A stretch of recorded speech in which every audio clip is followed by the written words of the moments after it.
America से लौटकर आसिम मुनीर दिन रात दुआएं क्यों मांग रहा है?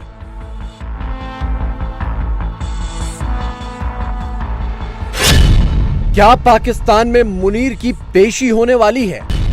क्या मुनीर का नोबेल पाकिस्तान को बहुत महंगा पड़ने वाला है? मुनीर का महाझूठ पाकिस्तान में टूट। आसिम मुनीर की अमेरिका वापसी के साथ ही पाकिस्तान में जिस तरह का एक्शन शुरू हो गया है, उससे लगता यही है कि मुनीर का तख्ता पलट होने वाला है। सुनने में अजीब लगता है कि पाकिस्तान में जो फौज सरकारें पलट देने में माहिर हो, उसके चीफ का तख्ता कौन पलट सकता है, लेकिन आसार तो ऐसे ही बन रहे हैं। मुनीर की वापसी के साथ ही शहबाज शरीफ की ये मीटिंग, मुनीर से सवाल जवाब और फिर ट्रंप के नोबेल नॉमिनेशन पर मची ये हाय तौबा, मुनीर का मामला कुछ तो गड़बड़ है। पाकिस्तान में मांग उठ रही है कि जनरल आसिम मुनीर को संसद में पेश किया जाए। पाकिस्तान में मांग उठ रही है कि मुनीर संसद में आकर बताए ट्रंप के साथ उसकी क्या बातचीत हुई। पाकिस्तान में हल्ला मचा है कि जनरल मुनीर ट्रंप के सामने सिर झुका कर आया है। पाकिस्तान में हल्ला मचा है कि नोबेल नॉमिनेशन के नाम पर मुनीर कुछ सौदा करके आया है। मुनीर के खिलाफ सबसे ज्यादा एक्शन में इमरान खान की पार्टी है। संसद में मुनीर को पेश करवाने और मुनीर से सवाल जवाब की मुहिम चलाने में सबसे आगे इमरान खान के ही सांसद हैं। इसकी वजह भी एकदम साफ है कि मुनीर कमजोर पड़ा तो सबसे ज्यादा फायदा इमरान खान को ही होगा। मुनीर की वजह से ही इमरान की पार्टी चुनाव हारी, मुनीर की वजह से ही इमरान खान जेल में है, और अब अगर मुनीर काबू में आ जाए तो इमरान खान और उनकी पार्टी के अच्छे दिन लौट आएंगे।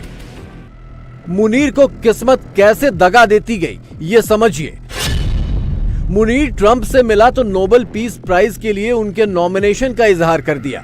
मुनीर के जाते ही अमेरिका ने ईरान पर हमला बोल दिया तो पाकिस्तानी विदेश मंत्रालय ने अमेरिका की निंदा कर दी। मुनीर की घर वापसी हुई तो नेशनल सिक्योरिटी कमेटी की मीटिंग के बहाने शहबाज शरीफ हावी होने की कोशिश करने लगे, और जब ट्रंप ने ईरान से सीज फायर का ऐलान किया तो पाकिस्तानी फिर से नोबेल नॉमिनेशन को कोसने लगे।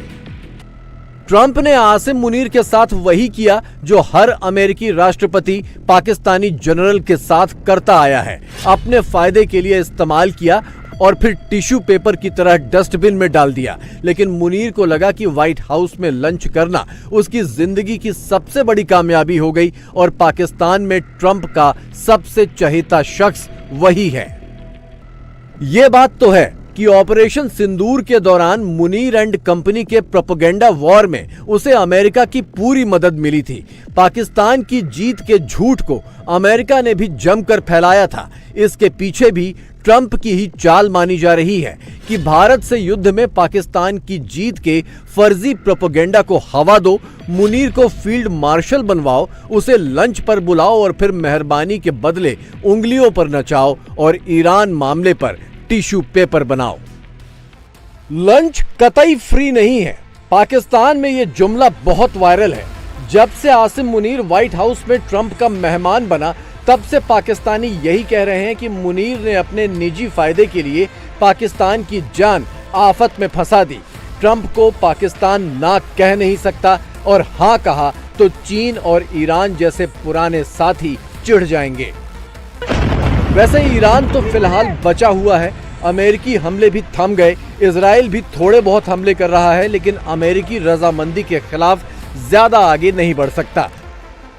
लेकिन ईरान और पाकिस्तान के बीच जो टूटना था, उसकी शुरुआत तो हो ही गई, क्योंकि ये सेंटीमेंट ईरान समेत पूरी दुनिया में है कि अमेरिकी B-2 बॉम्बर्स ने ईरान के न्यूक्लियर अड्डों पर जो हमला किया था, वो पाकिस्तान की मुखबिरी से ही मुमकिन हुआ।